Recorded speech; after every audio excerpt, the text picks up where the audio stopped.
End gold buyers, మీ కష్టాల్లో నమ్మకమైన మీ ఆత్మీయ నేస్తం.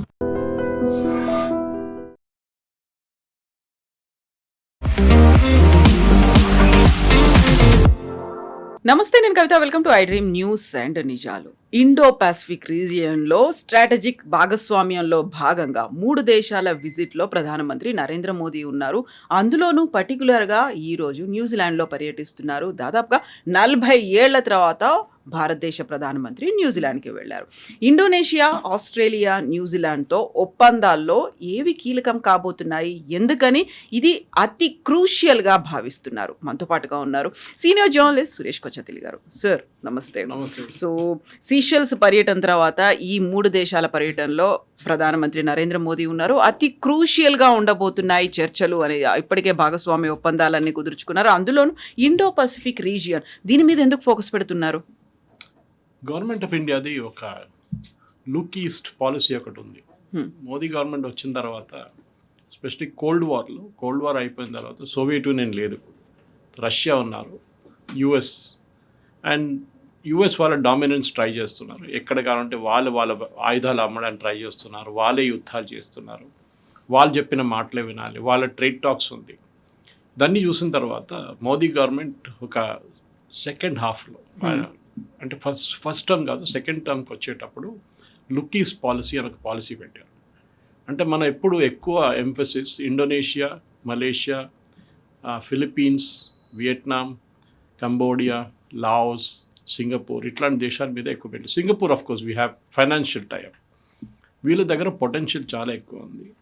అండ్ వీళ్ళు చాలా సంవత్సరాల ముందు సోవియట్ ఎరాలో ఉండే, వీళ్ళందరూ సోవియట్ యూనియన్ రాడార్లో ఉండే. సోవియట్ యూనియన్ డిసెంటేటెడ్ అయిన తర్వాత చైనా వాళ్ళ ఇన్ఫ్లుయెన్స్ ట్రై చేస్తున్నారు. ఇక్కడ మనకు తెలిసిందే, సౌత్ చైనా సీలో ఫిలిప్పీన్స్తోని, ఇండోనేషియాతోని చైనాకి పెద్ద ప్రాబ్లం ఉంది. వాళ్ళ పెట్రోలింగ్ బోట్స్ తీసుకొచ్చి కొడుతున్నారు ఫిలిప్పీన్స్ నేవీ చిన్న చిన్న వెసల్స్ మీద. అప్పుడు ఫిలిప్పీన్స్ ఏం చేశారంటే మన వైపు నుంచి, మన దగ్గర నుంచి బ్రహ్మోస్ మిసైల్ సిస్టమ్ కొనుక్కున్నారు. Even Vietnam has purchased. అది వచ్చిన తర్వాత చైనీస్ వాళ్ళు వాళ్ళ ఎక్సర్సైజ్లు స్టాప్డ్ ఇట్.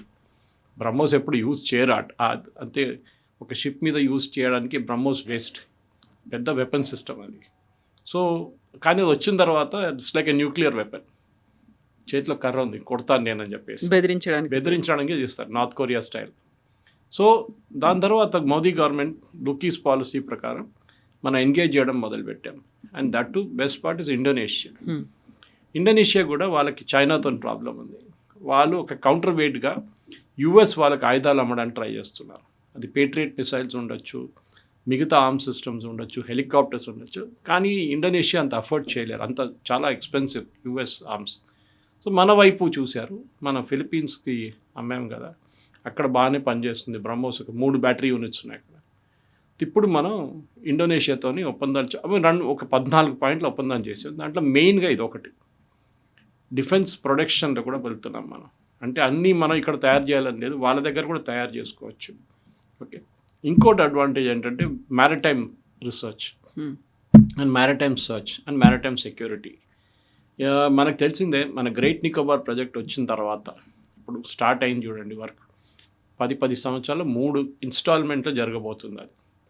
ఆ గ్రేట్ నికోబార్ ప్రాజెక్ట్ పక్కనే ఉన్నారు వీళ్ళందరూ, as a chain of islands అన్నమాట. సో దాంట్లో ఇండోనేషియా, ఫిలిప్పీన్స్, దాని తర్వాత సింగపూర్ అటు వెళ్తుంది కంప్లీట్గా. మనకు చాలా ఇంపార్టెంట్ ఈ దేశాలన్నీ. సో మోదీ గారు ఇప్పుడు వెళ్ళిన తర్వాత ఒప్పందం చేసిన దాంట్లో డిఫెన్స్ కోఆపరేషన్ అన్నిటికంటే పెద్ద. దాంట్లో ఒక పాయింట్ ఏంటంటే మనం జాయింట్ ఎక్సర్సైజెస్ కండక్ట్ చేస్తాం. ఇది చైనాకి అస్సలు నచ్చదు.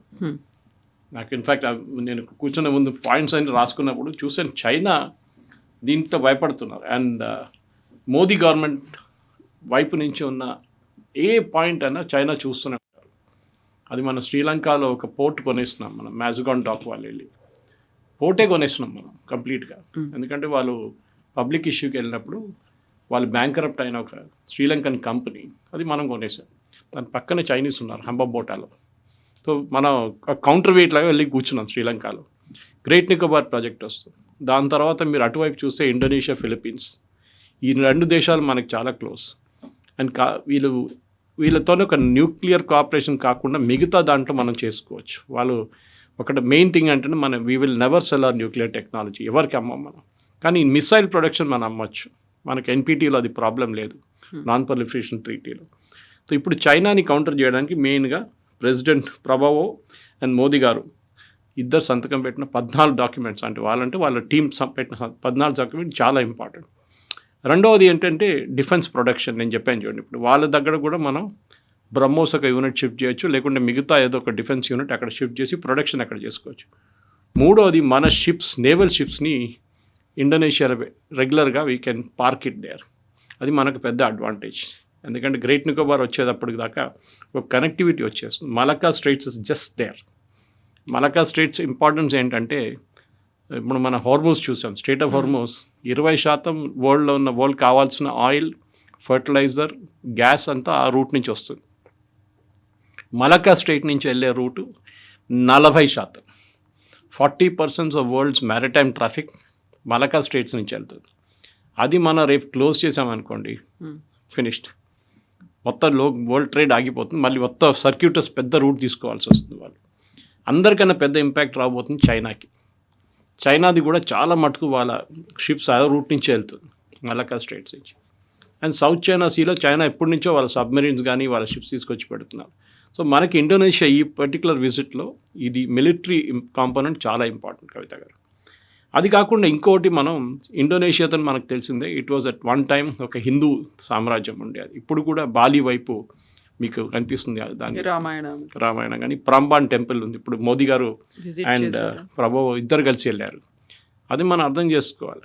Indonesia technically world's largest Muslim country by population, కానీ వాళ్ళకి ఒక హిస్టరీ ఉంది. వాళ్ళ ఎయిర్లైన్ పేరు గరుడ, వాళ్ళ కరెన్సీ మీద గణేష్ భగవాన్ ఉంటుంది. ఇన్ఫ్యాక్ట్ నిన్న నేను మా ఎక్స్ కొలీగ్తో మాట్లాడుతున్నాను బ్యాంకాక్లో. నేను పనిచేసే హోటల్లో, అప్పుడు పనిచేసిన హోటల్ బయట 3 విగ్రహాలు ఉన్నాయి. నేను మర్చిపోయాను దాన్ని. I remember one of them is Brahma, ఎందుకంటే థాయిలాండ్లో Brahma is omnipresent. Brahma and of course Vishnu. మూడోది శివ ఉండే. అప్పుడు నేను అడిగాను, శివ మీకు చాలా రేర్గా కనిపిస్తుంది థాయిలాండ్లో. మన కల్చర్ అక్కడ దాకా వెళ్ళింది, బియాండ్ దట్. ఈ చోలాస్ వీళ్ళు ఉన్న టైంలో కూడా చాలా మటుకు మన నేవల్ పవర్ అక్కడ దాకా, కంబోడియా దాకా వెళ్ళింది. మనం వినో అంకోర్ వాట్, విష్ణు భగవాన్, అది ఒక కన్స్ట్రక్షన్ మనమే చేసాం, మన కింగ్స్, మన రాజులు చేశారు అది.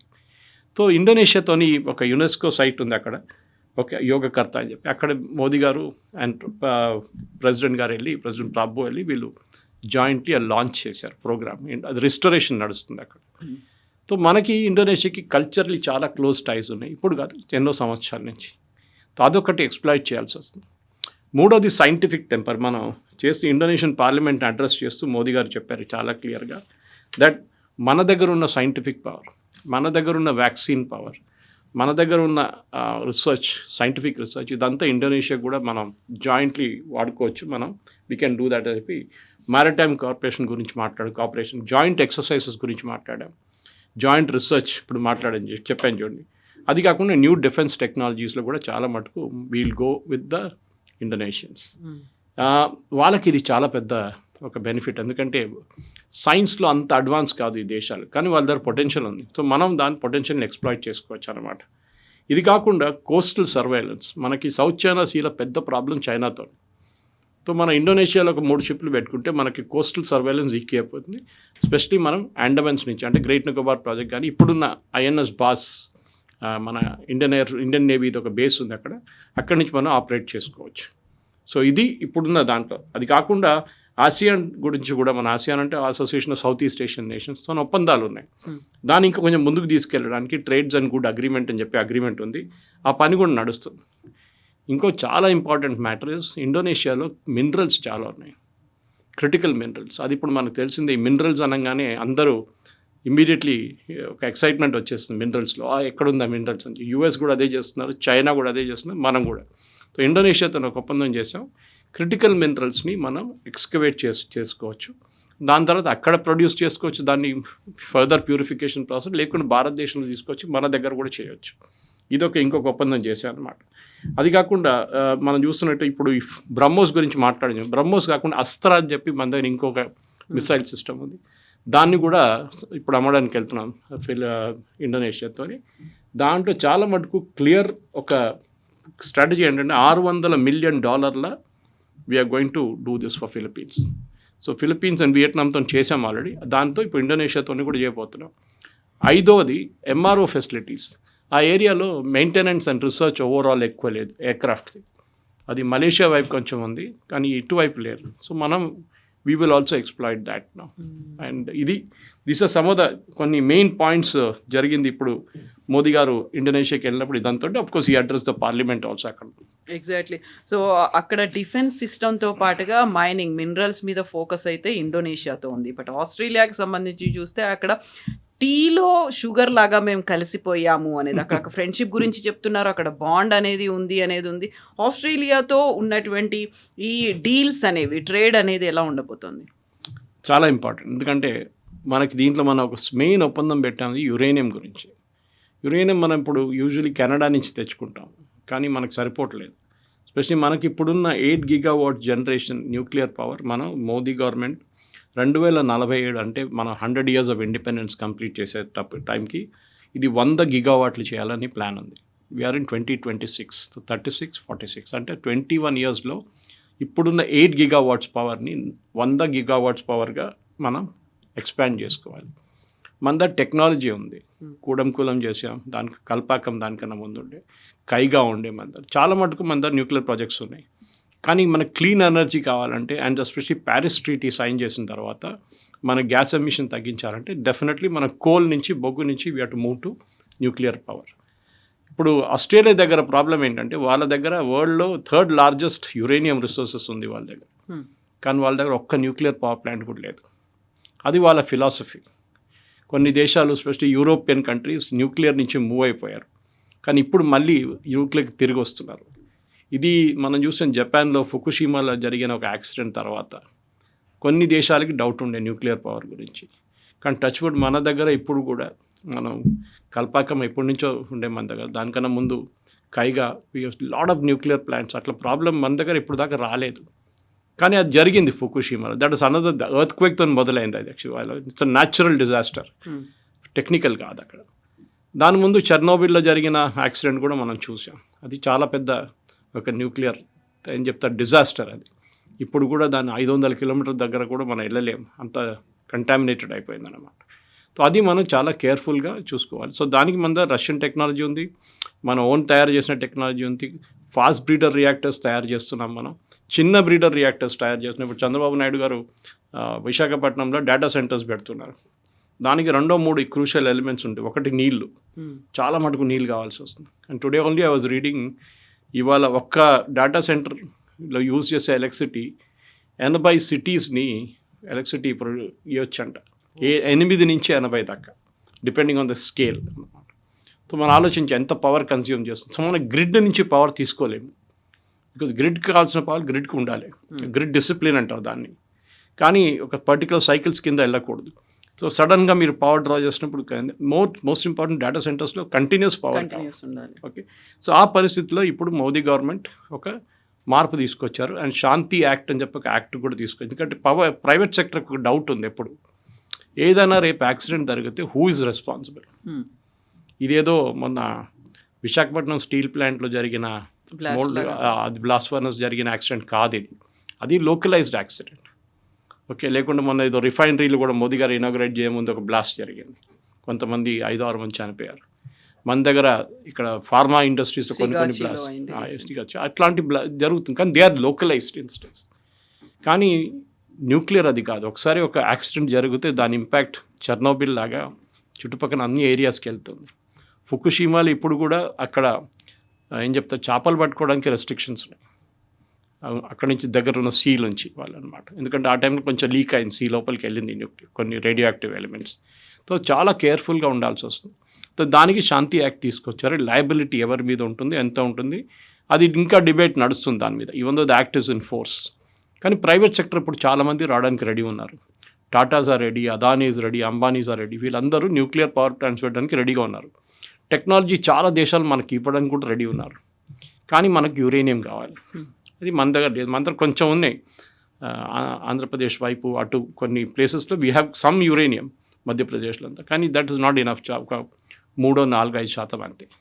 ఇప్పుడున్న పవర్ ప్లాంట్స్ కొంచెం సరిపోతుంది.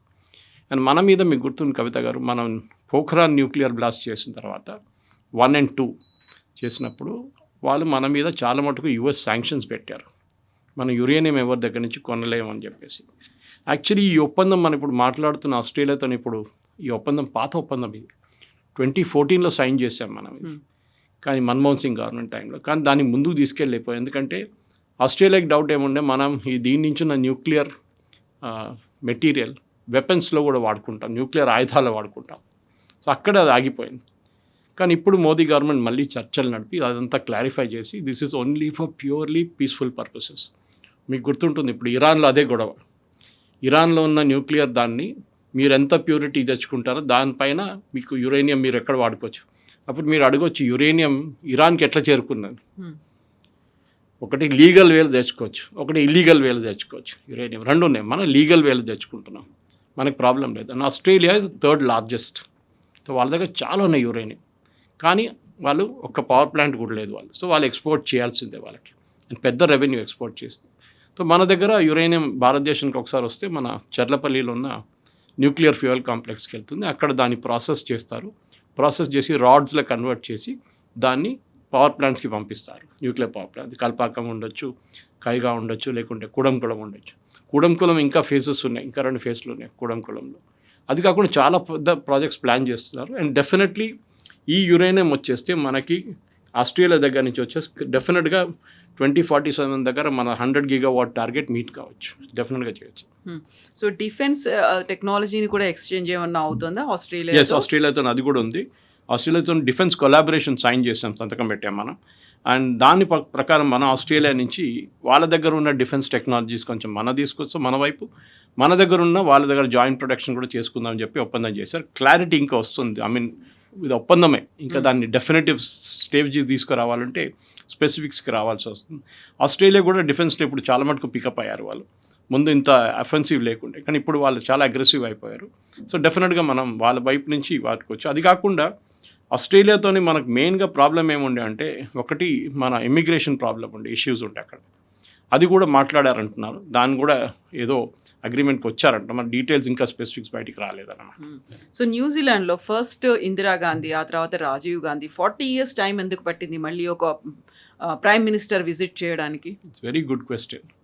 అదే అందరు అడుగుతున్నారు ఎందుకు. చాలా దేశాలు, ఈవెన్ నాట్ న్యూజిలాండ్.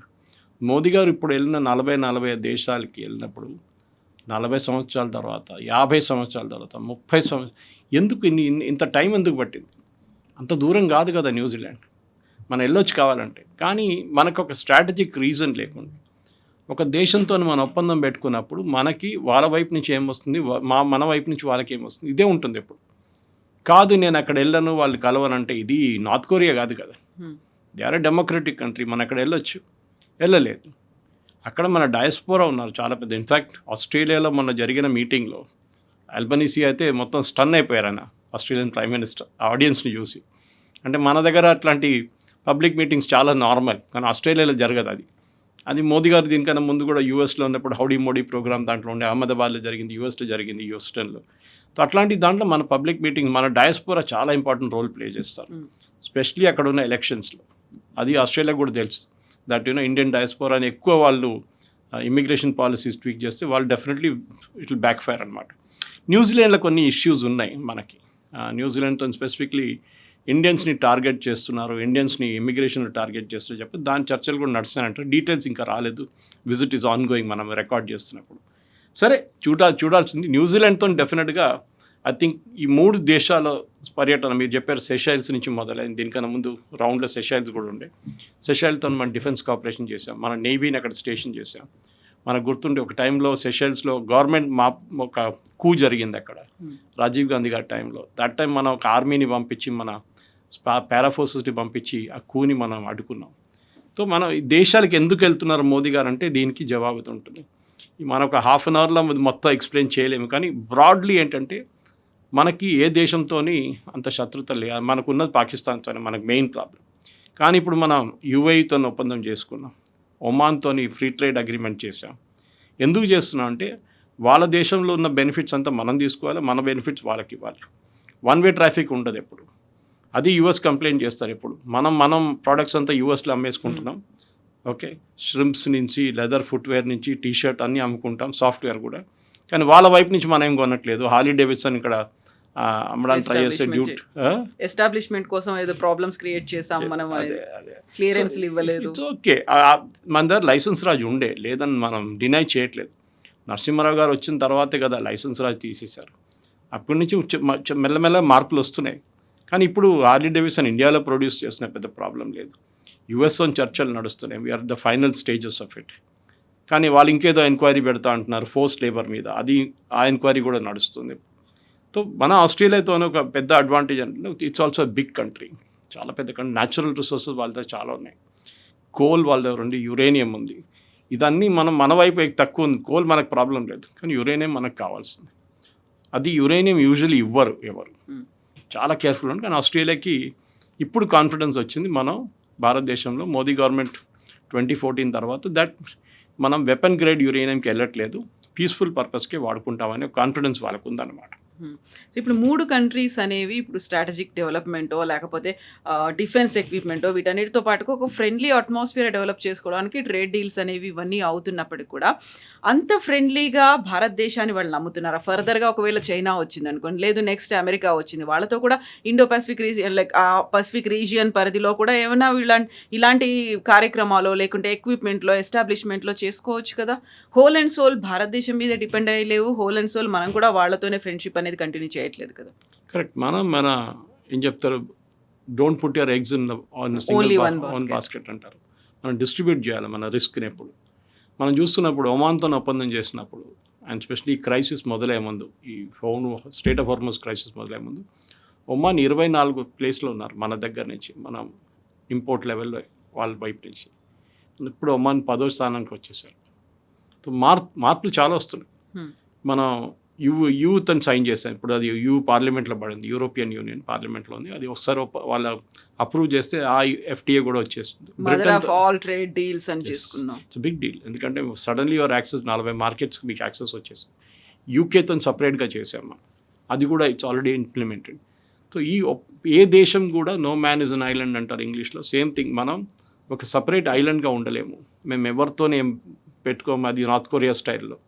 మనం ఎక్కడైనా అక్కడికి వెళ్ళాల్సింది. మనం నేర్చుకోవాల్సింది అన్నిటికంటే పెద్ద కమ్యూనిస్ట్ దేశం చైనా ఎట్లా క్యాపిటలిస్ట్ అయిపోయారు, చైనా ప్రొడక్షన్లో నెంబర్ 1 ఎట్లా అయ్యారు, చైనా మ్యానుఫ్యాక్చరింగ్లో ఎట్లా ముందుకెళ్ళిపోయారు, అది చాలా పెద్ద లెసన్స్ ఉంది. మొన్న కూడా చైనీస్ ఎలక్ట్రిక్ వెహికల్స్ మీద యూరోపియన్ కంట్రీస్ వాళ్ళ టారిఫ్ పెట్టడానికి ట్రై చేస్తున్నారు.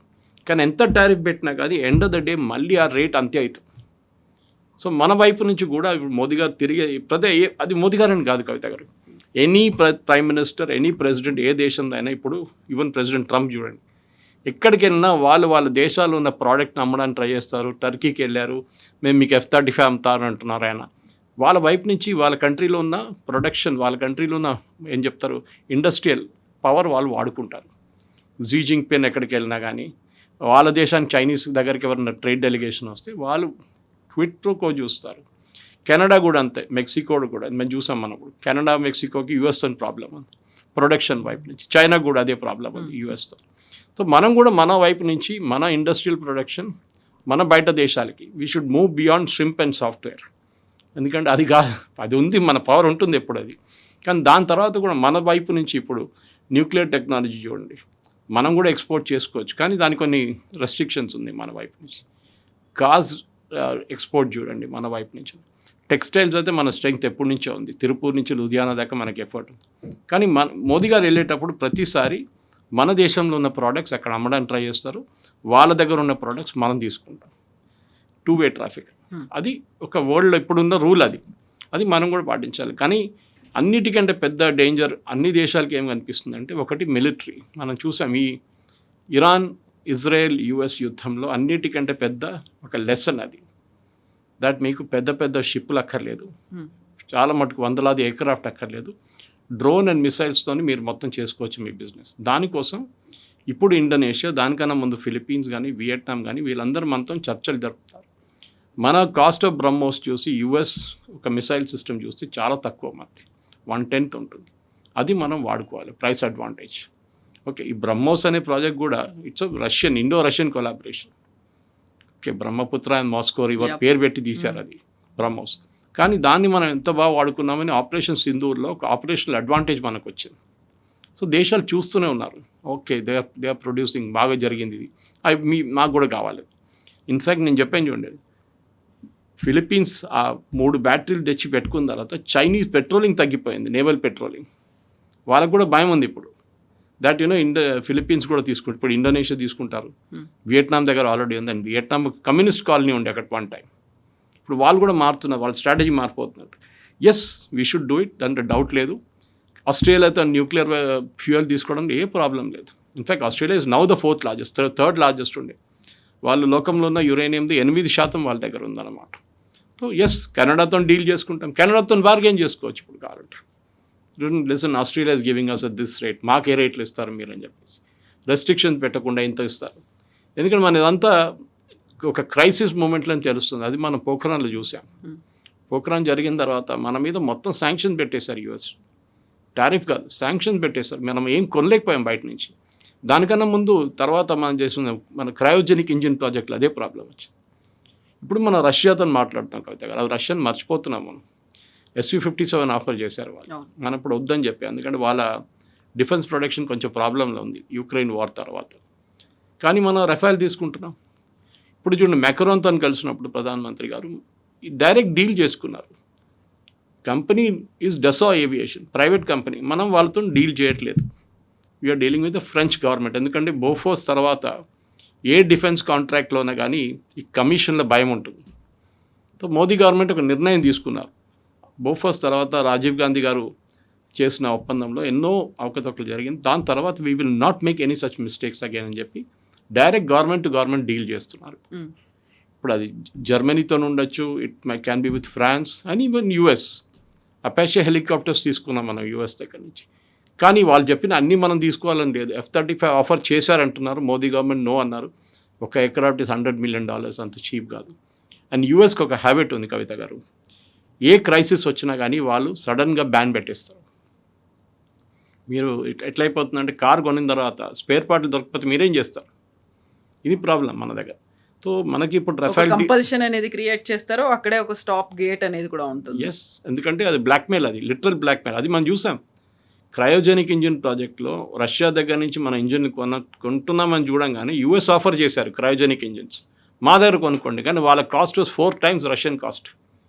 అంటే మనకి ఒక 100 రూపీస్ ఈక్వలెంట్ తీసుకుంటే 25 రూపాయలు రష్యా ఇస్తే 100 రూపాయలకి యూఎస్ అమ్ముతున్నారు. సో మనం న్యాచురల్లీ రష్యా దగ్గర తీసుకుంటాం. అండ్ రష్యా మనకి మొత్తం టెక్నాలజీ ట్రాన్స్ఫర్ చేస్తా అన్నారు క్రయోజెనిక్ ఇంజిన్లో. అప్పుడే నంబినారాయణ గారిని అరెస్ట్ చేశారు, అదంతా పెద్ద స్టోరీ ఇంకోటి ఉంది.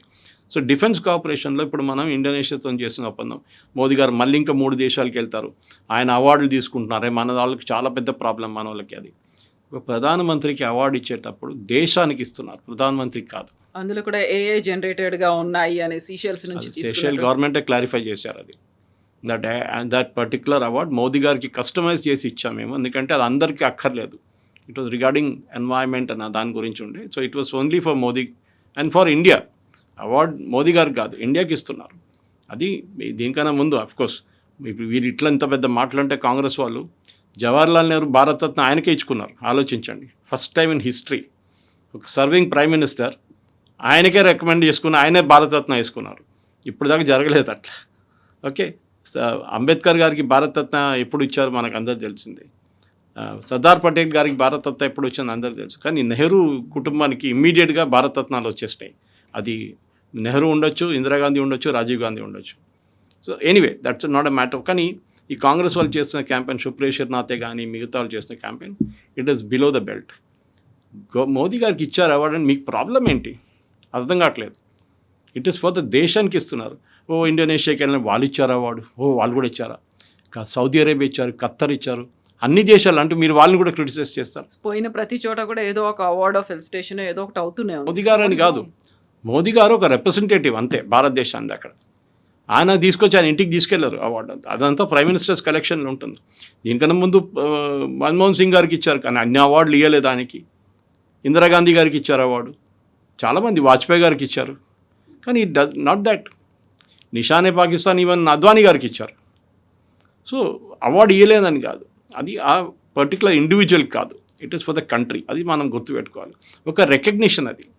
మీరు మా దేశానికి వచ్చారు, వీఆర్ అక్నాలజింగ్ దిస్ అని చెప్పి. అండ్ వాళ్ళు మీరు చూడండి మిగతా దేశ హెడ్స్ ఆఫ్ స్టేట్ కూడా ఇస్తారు, వాళ్ళు ఇవ్వట్లేదు కాదు. కానీ దాంట్లో ఈ పర్టికులర్ దాంట్లో రెండు మెయిన్ ఎలిమెంట్స్ వచ్చినాయి ఈ విజిట్లో. ఒకటి ఇండోనేషియాతోని డిఫెన్స్ ఒప్పందం బ్రహ్మోస్ అండ్ అస్త్ర, ఇటువైపు ఆస్ట్రేలియాతో జరిగిన ఒప్పందంలో యురేనియం.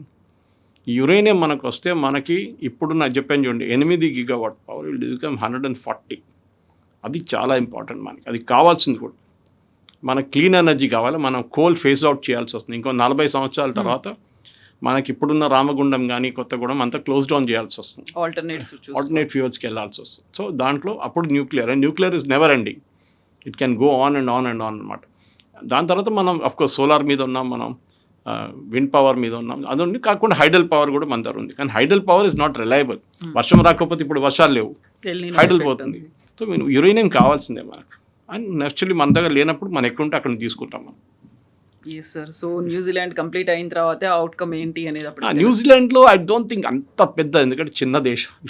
సో మనం మోస్ట్లీ న్యాచురల్ రిసోర్సెస్ గురించి వాళ్ళ దగ్గర నుంచి ఫిషరీస్ గురించి అంత అగ్రిమెంట్ ఉండొచ్చు. Ministry of external affairs statement బహుశా వాళ్ళు వచ్చేస్తుంది, దాని తర్వాత మనం చూద్దాం వాళ్ళు ఏమంటారు. Thank you so much. Thank you very much.